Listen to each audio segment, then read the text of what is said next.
नमस्कार दोस्तों, जैसे हम बात कर रहे थे श्री विधि की कि कैसे मेडागास्कर में 1985-86 में शुरू होके वो तकनीक अफ्रीका से चल के पूरी दुनिया में फैली है। भारत में भी इसमें बहुत से तजर्बे हुए हैं, ज़्यादातर तजर्बे भारत में ही हुए हैं ज़्यादा फसलों पे, और कामयाबी भी सबसे ज़्यादा भारत ने हासिल की है। तो वर्ल्ड रिकॉर्ड किसानों ने बनाए हैं, ख़ास तौर पे बिहार के किसानों ने। तो उसमें जैसे अब आलू की बात करें तो आलू में जो पहले रिकॉर्ड था प्रति हेक्टेयर का, वो 45 टन का था। तो बिहार के किसानों ने 72 टन निकाला। उसके बाद 108 टन निकाल दिया, मतलब लगभग 2.5 गुना 3 गुने के आसपास ही लगभग हो गए, 2.5 से 3। तो उस तकनीक को अगर आपको विज्ञान समझ में आता है तो आप खुद तजर्बे कर सकते हो। तो एक किसी चैनल के वीडियो पे ही जो बिहार के किसानों की बाइट चल रही थी, तो उससे पता चला कि वो आलू की बिजाई जो है वो 21 इंच पे करते हैं। तो हम तो लगातार आपको बता ही रहे हैं। तो पंजाब में भी हमने किसानों को बताया था, कुछ किसानों ने ट्रायल किए भी हैं। आधा बीज डाल के 1.5 गुना पैदावार पंजाब के किसान भी ले चुके हैं। तो 3 गुना 2.5 गुना नहीं तो कम से कम 50 गुना तो 50% तो ले ही चुके हैं, 1.5 गुना तो ले ही चुके हैं। तो ये ट्रायल है, और इसमें एक सबसे ख़ास बात है जो अभी सबसे बड़ी समस्या आती है कि लेबर की। तो इसमें एक चीज़ रहती है कि गुड़ाई करनी रहती है। तो ऐसे अभी हमने ट्रायल लगाया है कि ये जो लाइन है इसमें 21 इंच पे लगाया है, इसमें 18 इंच पे लगाया है, आगे 1 फीट पे लगाया है, एक बेड पे 2 लगाए हैं।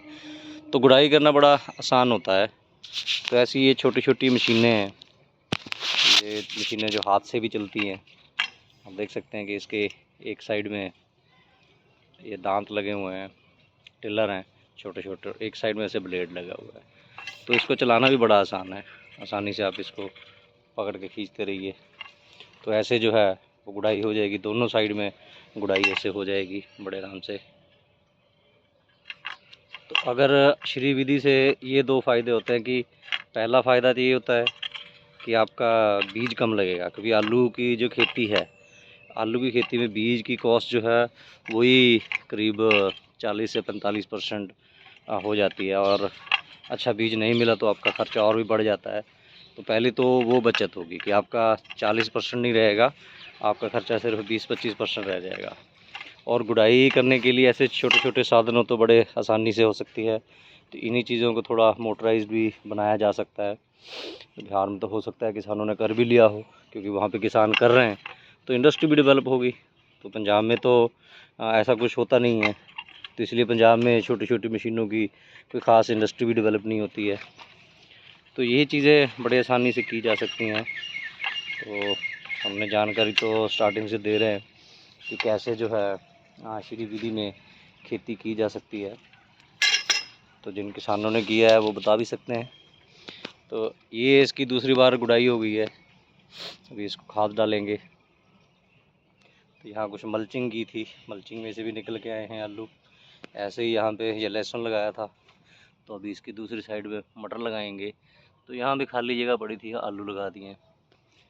तो ये गुड़ाई की मशीन से आप देख सकते हो, ये लहसुन लगाया था तो लहसुन में भी उसी मशीन से बड़े आसानी से गुड़ाई हो गई। किसान जब गुड़ाई करने की सोचता है तो वो देखता है कि दिन बड़ा बड़ा हो जाएगा फिर शुरू करें। लेकिन जैसे सुभाष पालेकर जी ने बताया और श्री विधि में ये बताया जाता है कि आपको एक स्टेज पे आके गुड़ाई करनी होती है। आपको फसल की स्टेज देखनी है, ना कि आपको नदीन की स्टेज देखनी है। कि फसल की जब बढ़वार होनी होती है उसी टाइम पे आपको इसको गुड़ाई करनी होती है, सही टाइम पे। जैसे ये हमने सरसों लगाई थी श्री विधि में, अभी इसकी भी गुड़ाई भी कर दी है और खाद भी डाल दी है। ये इसकी दूसरी गुड़ाई हो गई है लगभग ये 40 दिन की फसल हो चुकी, 35-40 दिन की। तो जैसे इस बारिश में लिखा है तो उस तरीके से इसमें खाद और गुड़ाई कर दी है। तो ये भी सारा कुछ उसी छोटी सी मशीन से किया है। तो ऐसी मशीनें आपको देखनी पड़ेंगी और ये विधियां जो हैं वो अपनानी पड़ेंगी।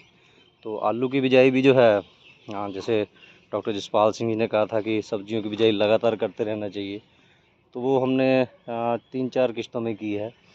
तो ये आलू तो निकल पड़े हैं, अभी चल रहा है, तो 1-1.5 महीने में ये खाने लायक हो भी जाएंगे। तो यहाँ जो नेक्स्ट लगाया था नेक्स्ट बेड पे, तो यहाँ पे अभी आलू जो हैं वो निकल रहे हैं। तो ये आलू जो हैं स्टेप बाय स्टेप उखाड़े जाएंगे। तो ये वाले आलू जो हैं इसका क्रॉप साइकिल है कि यहाँ पे प्याज लगाएंगे और ये आलू उखाड़ के यहाँ पे गर्मी की सब्जियाँ वो लगाएंगे। तो जैसा central potato research station Jalandhar की तरफ से सिफारिश आती रहती है कि सर्दियाँ हैं, इस बार टेम्परेचर जो है वो दिन में तो टेम्परेचर नॉर्मल है, लेकिन रात का जो टेम्परेचर है वो 5-6 डिग्री नॉर्मल से कम है। तो हल्का हल्का पानी जो है वो आप आलू की फसल को ज़रूर लगाते रहें। तो अभी गुड़ाई की है, इसमें खाद भी डालेंगे। तो इस तरीके से स्टेप बाय स्टेप आप भी थोड़े थोड़े एरिए में, जैसे हमने बताया था एक मरला श्री विधि के नाम, तो एक मरले में आप खेती करके देखिए उसमें क्या रिज़ल्ट आते हैं। क्योंकि किसानों की आदत होती है, उनके पास एक फैक्ट्री लगी होती है सर्टिफिकेट देने की कि ये कामयाब नहीं है, ये फेल है, ये हो नहीं सकता। तो बिना क्वालिफ़िकेशन और बिना किसी अथॉरिटी के तो ये किसान अपना जन्मसिद्ध अधिकार समझते हैं कि किसी भी चीज़ को, किसी भी टेक्निक को हमने सर्टिफिकेट देना होता है।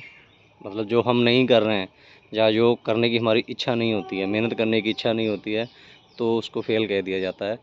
तो वो सर्टिफिकेट हमेशा किसान अपनी जेब में डाल के घूमते हैं। तो आप भी ट्रायल कीजिए और बताइएगा क्या रिज़ल्ट है।